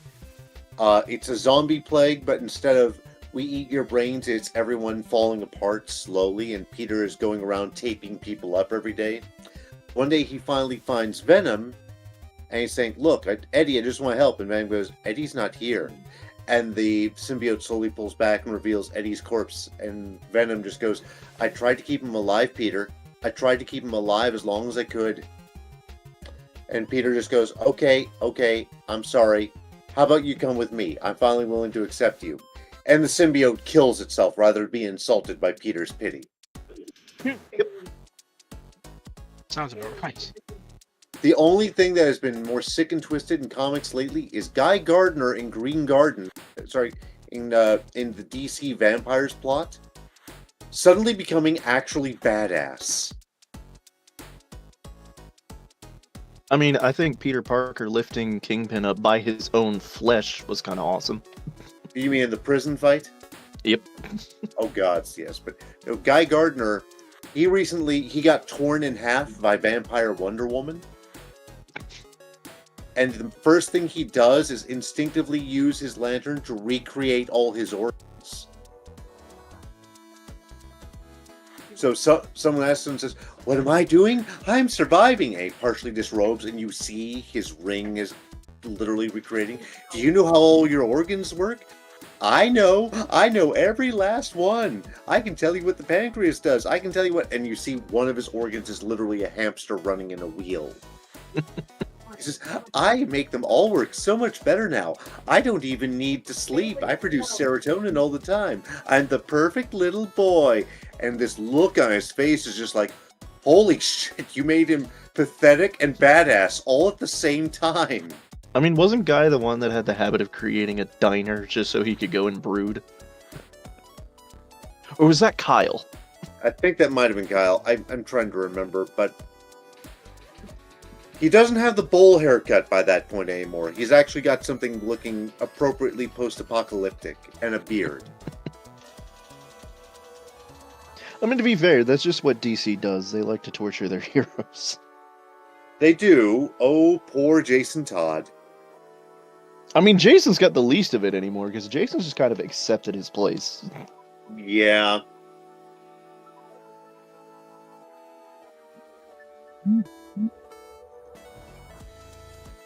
Okay, let's talk about Flatliner. Let's not Flatliner? talk about flatliners. Why not? We definitely don't need that shit. Flatliners is one step away from making Reanimator real, and we definitely don't need that. Chicken. Not chicken, intelligent. I thought that the concept was really good. The concept is good. The consequence is not so much. Well, I was going to say, the end game on that is right. I mean, you're done. That's it. So, but there's a lot of dogs barking, right? There's just a lot of concept movies that are out there that you could turn into, today's technology. I mean, come on, we've already have laser beams that cut shit in half. We already have, transplanting brains from monkeys. So, I mean, there's a lot of technology that they play on, the big screen that we can start doing now. Like the 3D map. Oh, shit. Dogs, excuse me. All right. Every time she starts getting on a roll. Pretty much, yeah. I'm trying to think of anything else I would. What is something that we want but has a huge abuse potential? Flatliners.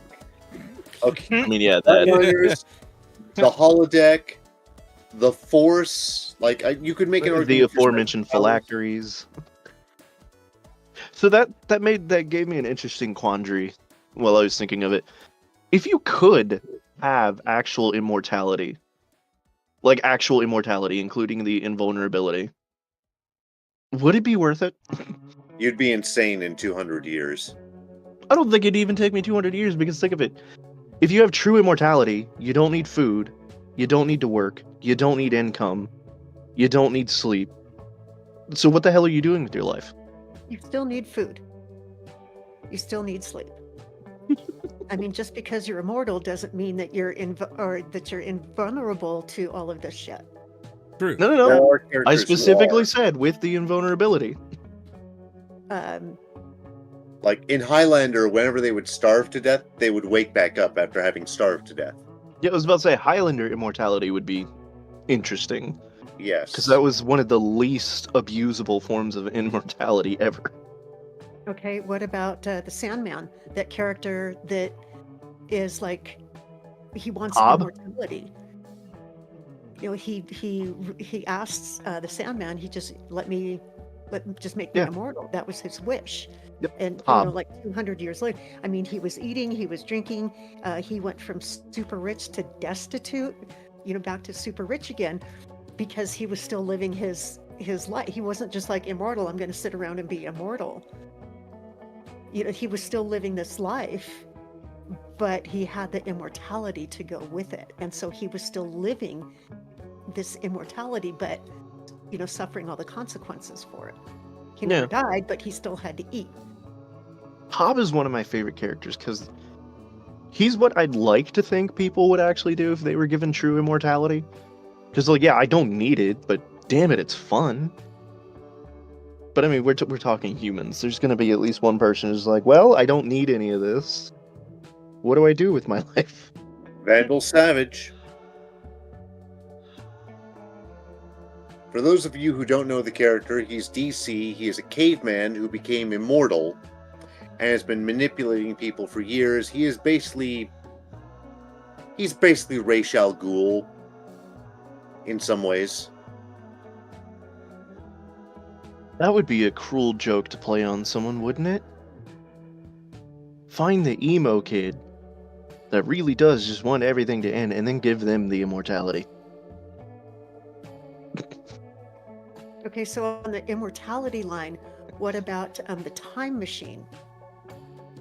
Which iteration? Well, both of them have the time machine that is created, by the last one was Guy Pearce, and I don't remember the first. Well, I meant, did you mean, the actual time machine, or did you mean just, a time machine in general? Oh, the time machine that they build in the time machine. Okay, And- the one where it's... That'd be nice, but definitely give it some better shielding. Yeah. Stronger levers. I think everyone wants the dream time machine that is the TARDIS. I would hate the TARDIS. Only because it would argue back. No, it's because the TARDIS comes with the fact that you have to be consistently aware of what and where it is at all times. Well, now And here's you need here's the tricky point though with the TARDIS. Are you talking about the Doctor's TARDIS, or are you talking about a TARDIS in general? Let's go with the Doctor's version, the one that is stuck as a police box. That would suck even more because everybody knows what that is. You know what? Come to think of it, I wouldn't mind having a talking car like Kit from Knight Rider. I think that would be fun. Do you want Yeah, kit that or would be- car? Well, What? wait a minute. Don't we already have Do you that? want kit or car? Why would I want car? He destroys human lives. That's why you would want car. No! I don't want mass genocide. I just said I wanted somebody to talk to that isn't Yeah. a stupid You human. you don't want Carr because Carr is going to use you in the moment that he doesn't think he needs you. Exactly. He's going to kill you. Yeah, exactly. You don't want that. No. Okay, positronic brains. In theory, we could use them to make data, From but which in theory, they would also be used to make characters like C-3PO. You know, this isn't really covered in a movie, not that I know of. But I was just thinking about this, and this is something that was covered in a video game, Marvel Spider-Man 2. So there's one part in the game where Peter ends up working for Harry Osborn at this massive facility called the Emily May Foundation, named after Emily Osborn and May Parker. And in that facility, they are creating human hearts and stuff like that, and actual human organs with 3D printers that actually work to save lives. And I thought that was the coolest thing, because I don't think that exists in the real world today. I mean, certainly there is stuff that you can 3D print, like appendages for a missing leg and stuff like that, but certainly not actual human organs. And I thought that was a really... trying to 3D print human organs. I want to say the closest they got was a working ear, and they grew it on the back of a mouse. That was the complex organ they got. See, that's not what I'm talking about. I'm talking about like printing livers or kidneys. And that's what I was about to say. They tried livers. The problem was the bile production. They didn't know how they could do that. I think they made a artificial kidney, but again, it didn't filter the way it should. They tried a heart years ago, and then the problem with the heart was not just the chambers, but also the material. Because any synthetic material breaks down too quickly, and then they can't find a way to 3D print organic material that would actually work to produce a strong enough heart. You would almost need to take the person's muscle, try and regrow it with cloning techniques, and weave it multiple layers, and then do it around a mold that would give you the chambers you needed for each ventricle. And that's how we came up with Ouroboros steaks. How do I keep finding ways to bring that into this show? But Rasclin, if they wanted to, pull cells or, muscle tissue, you have to pull it from the heart, because the heart is the only thing that has cardiac muscle in it. Nowhere in the body does it have cardiac muscle. And if you want to pull the person's actual RNA, like the fullest, most complete record, you would need stem cells. Those are easy to get. From that person? I mean, kinda, yeah. That's just a spinal tap. Well, if you wanted to get, deeper into the stem cells, say that one 10 times fast, you can pull it from the umbilical cord and save it. You can freeze it. And when you're 20 I something. mean, that's great, but that don't help me. My umbilical cord's longer. Should have saved it. But you can do that. You can get the stem cells from the umbilicus and then freeze it. Ah, yes. Let us grab the time machine, go back 35 years, grab my umbilical cord. See, there's Okay. a purpose for that. I know something I want. This is going to sound weird since I'm a vegan. I want cloned meat. I don't want it for me. I mean, technically, again, you can get that. I I want feel it. like there's a nefarious purpose behind it. I mean, I can't. I've given up the thing for health purposes. Even if you gave me completely ethical cloned meat, I probably wouldn't eat it What? because I think my body would react badly. Why do I feel like Rasclin just wants cloned meat so that he can give it to somebody he's tied down to a chair who's a vegan, or not No, a vegan, no, a no. vegetarian? I'd give it to Olive. Your dog? Yeah, Oh, okay. I want to give. Like We've she's a had this dog. conversation a lot. I'm not sure I would want that. I don't want, you know, I would not want an animal that I live with to kind of be like, oh hey, this is tasty. Hey, this tastes kind of familiar. Wait a minute. No. He's just talking I about would like generic clone meat, like cows and all Yes, that. I'm not going to feed her a cloned daddy. Okay. I'm going to feed And again, her. he specified that even if it was cloned human meat, he wouldn't want it from him. He'd get one of us. Yeah, I mean, True. I don't know. Then It's it's close roulette. enough that I'd still be like, nah, that's big. That's big. No. I was for about me. to say, then it's a roulette because then it's like, oh shit, which one of us is he feeding? I would just be like, I want cow, I want pork for her. I would want it to be nice and cheap and available. Also, Yeah, fuck you, that's not Italy, gonna for happen. deciding to try and make it illegal within your country. I mean, okay, that's one of the problems that we have as far as most of this stuff is we're all talking. You know, we all have ideas of something that would make, you know, that would theoretically be cheap and easy and make everybody's lives better. But we all know that in the current world we're living in, if any of these came about, they would be so goddamn expensive. Oh yeah, of course. That's why almost everything I had also has the potential for homicide. I'm not sure that's a good thing. No, it's not a good thing. It's a just in case. Yeah, but the problem is the just in case. It's like, you know, the just in case. There's going to be somebody who's like, hey, I can do this with it, and they're going to be your just in case situation is now, hey, this person is doing that. So Yeah. now you have to as well. And it's like,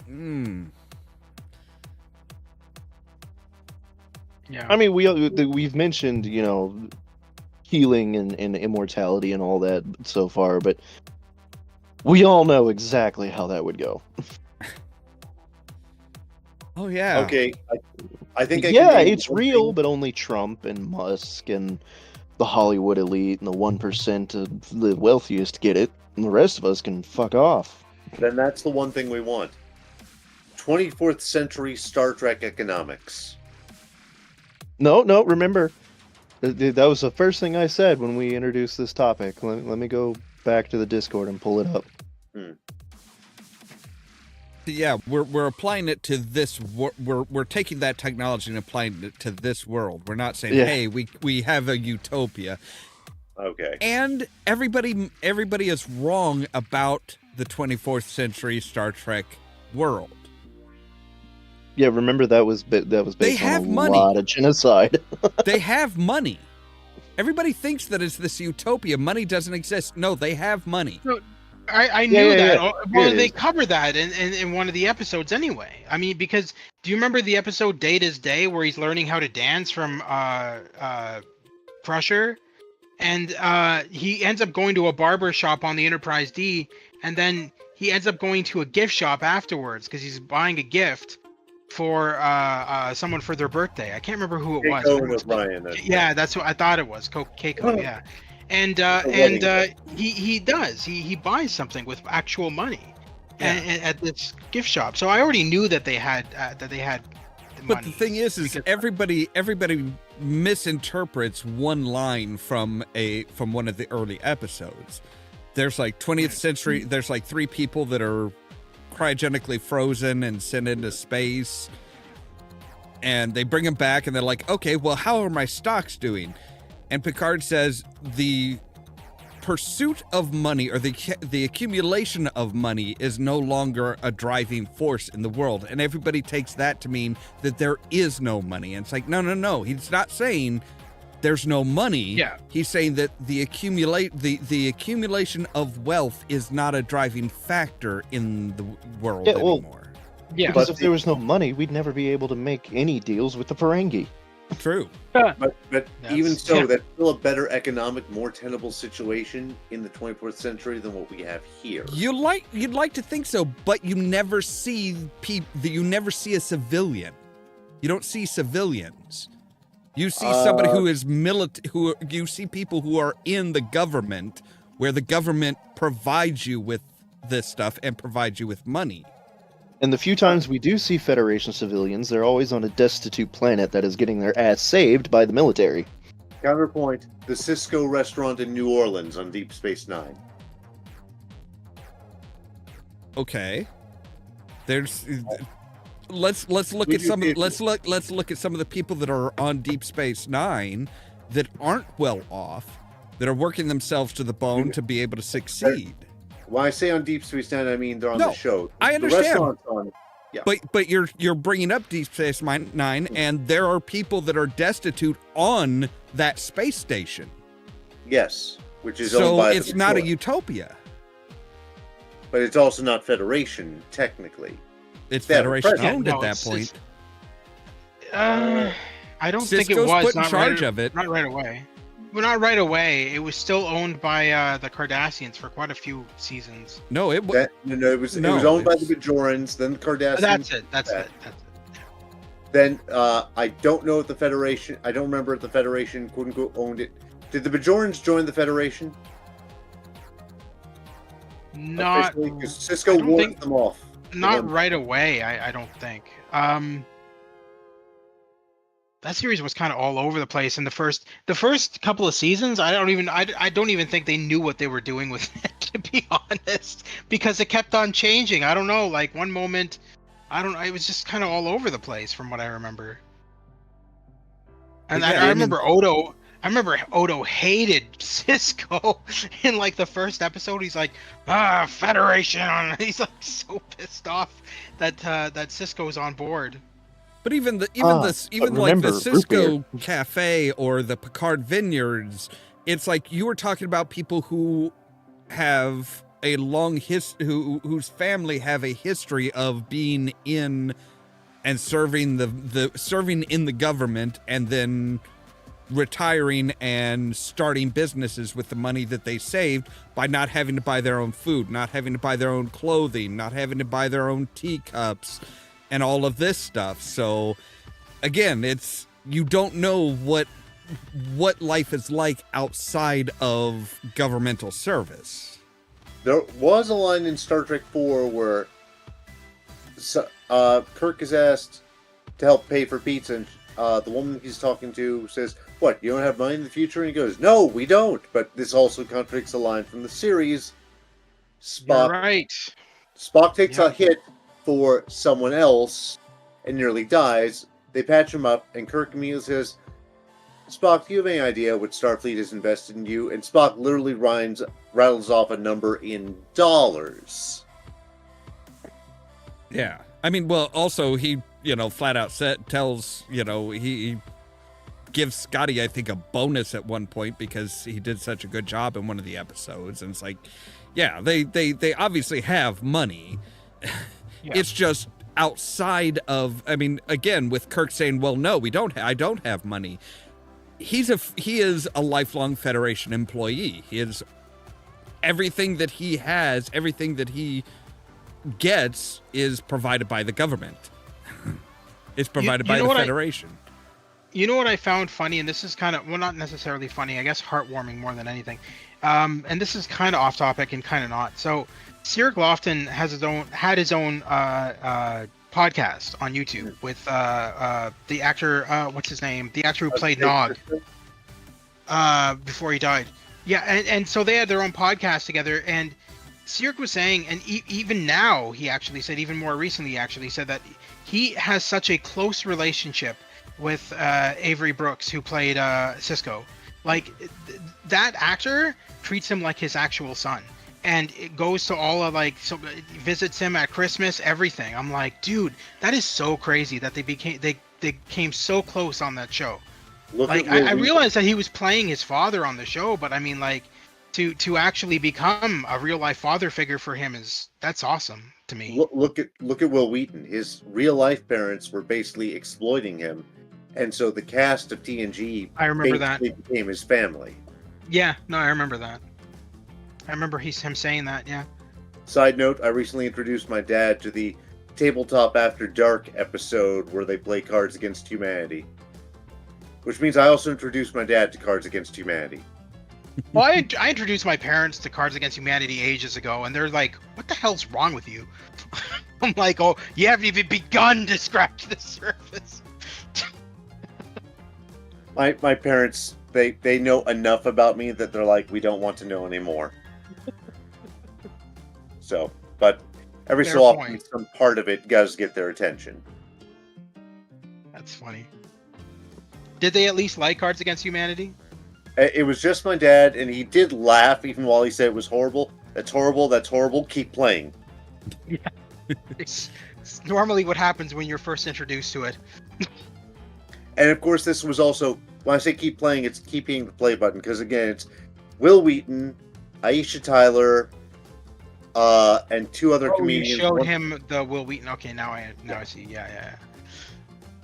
To be fair, my parents have accepted my usage of Cards Against Humanity as a litmus test for a person's character.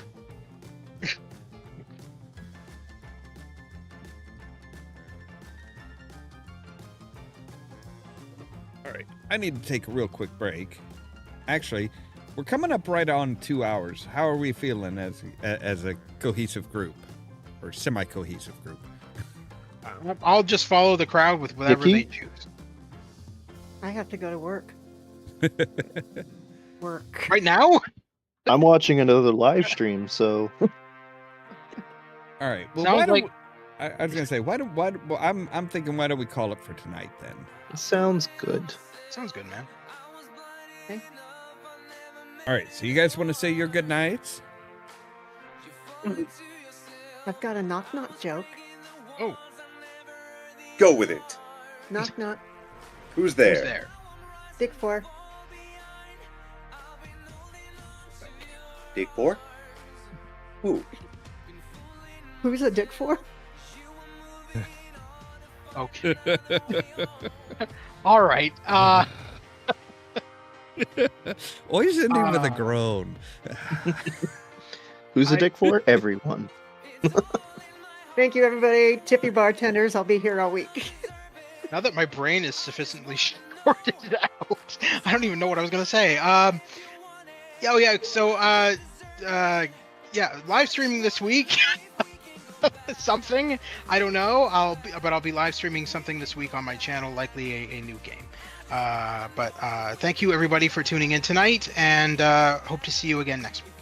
And before both of you go, Tuesday night, 8 o'clock, that is 8 o'clock my time?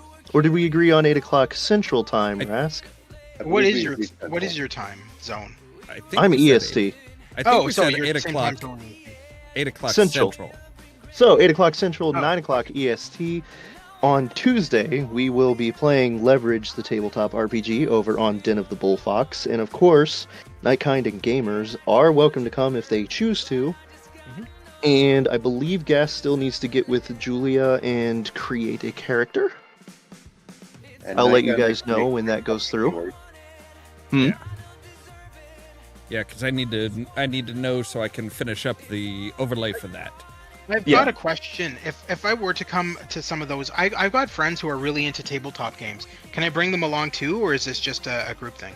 Just out of I curiosity. mean, it's just a group thing right now, just because we need to know who's playing. But if they want to come along and join the chat and have some fun and call us assholes because we are, and have fun. In the Invite them to future, channel. is there a plan to open it up so that we can have like guests in or something? I'd like that? say let us see how the first session runs just to make Mhm. sure, and then I don't have a problem with people coming and joining the channel. Excellent. Like we're trying to keep pirates and the skulk both Different. kind of semi-self-contained, because if we get too many people, it just makes things really confusing. Yeah. Yeah, absolutely. The other Yeah. thing for this Tuesday is leverage is usually best played between 4 to 6 people. Yeah. We have 3 people with their characters made. We need at least one more to come with a character, and at that point, it's just like it's what Juliet has planned for that game. I can't promise anything. I'll try to be there for sure. It all depends because I am still packing my apartment. I don't know. I'll put me down as a maybe for now, but it sounds awesome. So I'll try to be there. Well, I mean, if you can't join the game, you can always join us in chat and make fun of us like you do. Yeah. So look forward Fair to enough. that. Past that, I am trying to get my ass back into recording video and editing everything. I may do some streams, may not. We'll see what happens. Okay. And now up for the professional. Tomorrow night, Over the Edge on community radio for East Central Illinois, 91 FM WEFT. Streaming online at new.weft.org/listen. Also, There's going to be a night we're all going to try that all at once to see who can do it. I want to hear a chorus in unison with each of you in a different key. Yes, Night Kind? I did it. I'm down. She has done this, yes. I have done it. Yeah, you can also find a link in the description down below. Also, all of that information's on a little sticker right by Rasclin's portrait there. So, Yeah. all right. For those of you who haven't noticed, we're incorporating that shit into the overlays now. Yes. Yeah, that I love that. That's really cool. Yeah, I didn't know what to do for Nightkind or for Caden, really, as far as a sticker or anything. I figured gamers, the PS5 consoles, and then the controller. I like the fact that you have incorporated my current logo, which will be changing again soon because I had recently had a fallout with that artist. But yeah, I like the fact that you incorporated that. That's actually pretty awesome.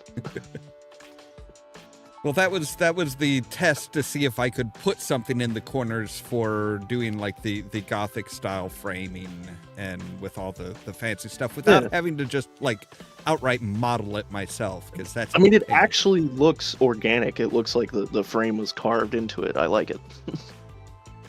All right. Well, I am going to go ahead and do my outro. And as always, guys, thanks for being here. Thanks for having us. Absolutely. Thank you so much. You have a wonderful night, everybody. Night. Good night. All right. And let me just make sure. Yeah. All right. So I'm over here.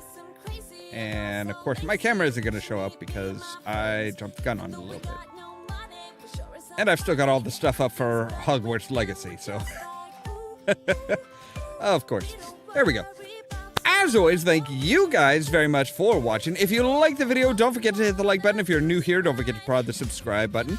If you want to be kept up to date, definitely go live and stuff like that. Make sure to ring the bell, but also check out the social media links down below. Our Facebook page, Twitter account, Tumblr account, Blue Sky account, and the permanent invite for our Discord server, where I try to make sure to notify you guys of when we go live and stuff like that. For example, tomorrow at 2 p.m. we're doing Hogwarts Legacy. Tomorrow at 8 p.m. Central Standard Time we are doing Cyberpunk 2077. All that so that you can stay tuned for more from Olav Productions. Cheerio!